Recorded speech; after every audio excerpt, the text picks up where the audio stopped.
మెడల పేగులు వేసుకుని పోటీ కొట్టేటోను ఆయన ముఖ్యమంత్రి పోటీ కొట్టేటోను నాకు అర్థం కాదు. మెడల పేగులు వేసుకొని తిరుగుతా అంటాడు. ఇంకో మాట అంటాడు, జేబుల కత్తెర పెట్టుకొని తిరుగుతున్నా.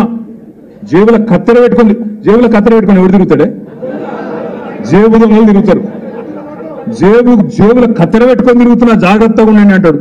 మానవ బాంబులు అవుతామంటాడు. ఇంకా గమ్మత్ ఏంటంటే ఇంకా ప్రతిపక్షంలో ఉన్నట్టే మాట్లాడుతున్నాడు ఆయన.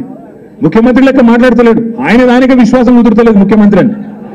మనం నమ్ముడు కాదు. ఇంతకుముందు మా అనిల్ జాదవ్ చెప్పింది, తమ్ముడు బోత్ ఎమ్మెల్యే, ప్రజలంటూనే ఎవడు ముఖ్యమంత్రి అని. ఆయన కూడా నమ్మకం ఉన్నట్లేదు రేవంత్ రెడ్డి గారికి. మానవ బాంబులు అయిపోతాం అని మాట్లాడుతున్నాడు. ఇంకా దారుణంగా ఏంటంటే ఒక ముఖ్యమంత్రి సెక్రటేరియట్కి వచ్చి ఇక్కడ లంకె బిందెలు ఉంటాయనుకొని వచ్చినాం, ఖాళీ కుండలున్నాయి అని అవుతున్నాడు వెకిలిగా. లంకె బిందెల కోసం గడ్డపారలు పట్టుకొని తటపారలు పట్టుకొని నెత్తి మీద బట్టలు కప్పుకొని అర్ధరాత్రి ఎవడు తిరుగుతాడన్నా? దొంగలు తిరుగుతారు. మరి ఈయన గతంలో ఏం చేస్తున్నాడో నాకు ఎరకలేదు కానీ గిట్లున్నది ఈయన వ్యవహారం.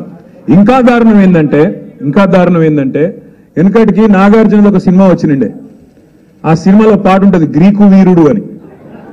రేవంత్ రెడ్డి గారు ఈయన ప్రభుత్వం ఎట్లున్నదంటే రోజొక్క లీక్ ఇవ్వాలి యూట్యూబ్కు.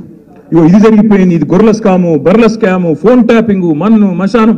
లీకు వీరుడు ఆయన గ్రీకు వీరుడు అయితే లీకు వీరుడు. రోజొక్క లీకు, ఇదో లీకు అదో లీకు, అదయిందంట, 10 లక్షల ఫోన్లు ట్యాప్ అయినాయంట, ఇదయిందంట అదయిందంట.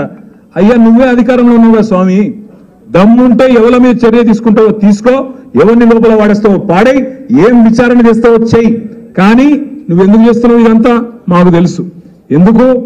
ప్రజలు రైతు బంధు అడగొద్దు.